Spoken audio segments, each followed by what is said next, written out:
যেমন তো লেমন দিলাম আর অসুবিধা নেই দিলাম অসুবিধা নেই ধরুন আরে দুন বাগেটে আমি দিমু দোয়ান এই খেলাটা খাইছে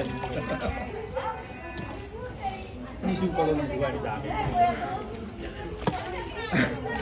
আগে টিস্যু দিবানি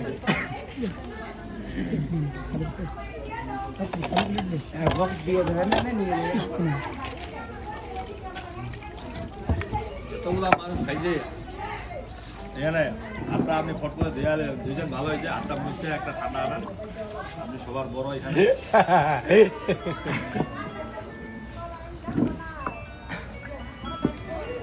আমার তো আর সবে তো ভাইয়া এটা হ্যাঁ সব দিও আমরা হ্যাঁ হ্যাঁ